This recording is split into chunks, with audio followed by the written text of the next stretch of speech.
ভালো মনের একজন মানুষ, আমাকে প্রায় 1 বছর আগে ডেট নিয়ে রেখেছেন এবং উনি আমাকে বারবার নক করছেন, হুজুর আপনি টাইম মতো বয়ানে আসবেন তো, বয়ানে আসবেন তো।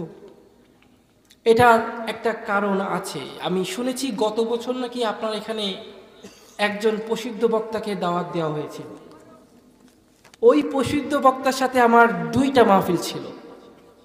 ভাগ্যক্রমে আমার বয়ান 10টার পরে প্রধান আকর্ষণ হিসেবে উনি ছিলেন প্রধান অতিথি। তো আমি 1.5 ঘন্টা বয়ান করার পর শুনি উনি ফোন বন্ধ করে দিয়েছেন। 2টা প্রোগ্রামেই একই অবস্থা। কি বলবো বলেন? এই ময়দানকে যখন আমরা ব্যবসা হিসেবে নিয়েছি সেদিনই হেদায়েত উঠে গিয়েছে, ঠিক কিনা বলেন? আচ্ছা, রিজিক কে দেয়? মাহফিল কমিটি যে টাকাটা দিবে এটা কি রিজিক না? এটা নির্ধারিত হয় কোথা থেকে? আসমান থেকে। তাদের কাছ থেকে জোর জুলুম করে নেওয়ার কোনো প্রয়োজন আছে? গত একটা প্রোগ্রামে আমি নড়াইলে প্রোগ্রাম করলাম, সেখানে আমাকে একটা অ্যামাউন্ট দেওয়ার কথা বলে নিয়েছেন।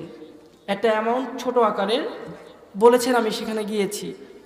পরে আমার প্রায় 2.5 ঘন্টা বয়ান টানলাম এই অসুস্থ অবস্থায়। তারা খুশি হয়ে আরও বাড়িয়ে দিয়েছেন, সুবহানাল্লাহ বলেন। মাহফিল কমিটির কাছ থেকে তো জোর জবরদস্তি করে টাকা আদায় করার প্রয়োজন হয় না। তারা যদি 2 পয়সা কম দেয়, এটা খরচ হবে কোথায়? মাদ্রাসায়। তো আমি একজন আলেম, দ্বীনের দায়ী, আমাকে টাকা দিলেও মাদ্রাসায় খরচ হবে 2 পয়সা কম দিয়ে। যদি তারা মাদ্রাসায় ব্যয় করে, আমার কি ক্ষতি আছে? নাকি আমরা আলেমরা খালি খাইয়ে যাব, দান সৎকার দরকার নাই? হ্যাঁ বলেন। এই স্টেজটাকে নষ্ট করেছে কিছু ধর্ম ব্যবসায়ী। এই কারণেই আজকে এই দেশে এত ওয়াজ, এত তাফসীর, তবু আলেমদের উপর ঝড় চলে আসে। এমন এমন ঝড় 12 বছর পর্যন্ত থাকতে হয় জেলখানায়। কারণ আমাদের অন্তর থেকে হেদায়েত কে নিয়ে নিয়েছেন? কে নিয়েছেন?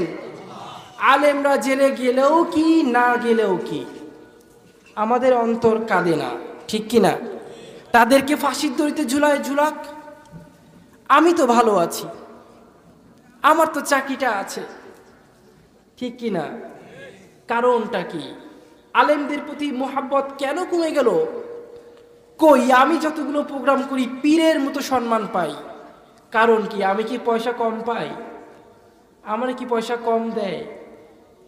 আপনি ঘরের জানলা লাগাইছেন, যদি নিয়াত করেন বাতাস খাবেন, কোনো সওয়াব আসবে? যদি নিয়াত করেন আজান শুনবেন, সওয়াব আসবে না? আর বাতাস তো এমনিই ঢুকবে। আমরা যারা প্রোগ্রাম করি, মাহফিল করি, আমাদেরকে তো কমিটিরা পয়সা এমনিও দেয়, না চাইলেও দেয়, ঠিক কিনা? ঠিক কিনা? তাদের কাছ থেকে জোর জবরদস্তি করে নিজের ইখলাসকে নষ্ট করে উঠলাম ময়দানে। ময়দানে উঠে মাহফিল কমিটিকে নিঃস্ব করে দিয়ে এক একজন বক্তার, আমি গীবত করা পছন্দ করি না, আজ পর্যন্ত কোনো মাহফিলে কথা বলিনি সব নিয়ে, কিন্তু আজকে বলতে বাধ্য হচ্ছি। ঘরে খায় ডাল ভাত, আর মাহফিলে এসে পোলাও বিরিয়ানি ছাড়া চলে না, ঠিক কিনা? ঘরে 1 কাপ চা দেওয়ার লোক নাই, আর মাহফিলে এসে এমন ভাব দেখায়, এটা দাও, ওটা দাও, এটা চাই, ওটা চাই, এ খাবো, তা খাবো। মাহফিল কমিটিরা মাদ্রাসা মসজিদের উন্নয়নের জন্য কিছু পয়সা জমায়, আর আমরা বক্তারা গাড়ি ভাড়ার নামে, খাদেম খরচের নামে, মিডিয়ার নামে পয়সাগুলো সব চুষে নিয়ে চলে যায়। মাহফিল শেষে মাহফিল কমিটিরা গুনে দেখে, আহারে এতিমদের কপালে সেই ডালই রয়ে গেল। 1 ঘন্টার বয়ানে 80,000 90,000 নিয়ে চলে গেল টুনটুনি পাখিরা, ঠিক কিনা? এই নিয়ম থেকে বের হয়ে আসতে হবে। মসজিদ মাদ্রাসাগুলো মাহফিল দেয় আমাদের পেট, আমাদের ঝুলা বড়ানোর জন্য না, এতিমদের মুখে খাবার তুলে দেওয়ার জন্য।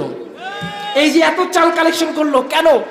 আলেমরা কি বাড়ি নিয়ে যাবে, নাকি এতিমদের মুখে খাবার তুলে দেবে? আর আমরা বক্তারা সব চুষে নিয়ে চলে যাই। টাকা দিয়েও যখন বক্তা আসে না, তখন এই দুঃখ কোথায় প্রকাশ করি বলেন? বলেন। আমি বড় বক্তার সাথে মাহফিল রাখি না, টোটালি রাখি না, কারণ তারা টাকাও নেয়, ওয়াদাও খেলাপ করে। টাকা নিচে কত, ৮০,০০০, ৯০,০০০, কিন্তু তারা আসবে কিনা তার গ্যারান্টি নাই। আল্লাহ তাআলা, আর আমরাও খারাপ, জনগণও খারাপ, মানতে হবে। জানে এই লোকটা এইরকম, কি জানে এই লোকটা এইরকম, তাকে দাওয়াত দিলে এই টাকা খরচ হবে, জানে আসা না আসার কোনো গ্যারান্টি নাই, তারপরও তাকেই আমাকে চাই। কেন? ওই যে ভাইরাল, ওই যে মিডিয়ার সামনে ফেস পরিচিত। আমার বয়ানে তো কোনো মিডিয়া ভিডিও করার সুযোগ পায় না। এই যারা ভিডিও করতেছে প্রত্যেকের বায়োডাটা নিয়ে নেব, উল্টোপাল্টা কিছু করবে আস্তে করে মামলা ঠুকে দেব। আমি তো ভাইরাল হতে চাই না। ভাইরাল হব আসমানে, ভাইরাল হব কোথায়? সেজদা দিয়ে দিয়ে ভাইরাল হব। আসমানে ভাইরাল হলে জমিনে কি ভাইরাল হয়ে যাব না? আল্লাহ যদি আমাকে নিয়ে কথা বলে, তাহলে জমিনের বাসিন্দারা কি আমাকে নিয়ে কথা বলবে না? বলেন। এই ইখলাসটা আমাদের নাই, এই ইখলাসটা আমাদের নাই।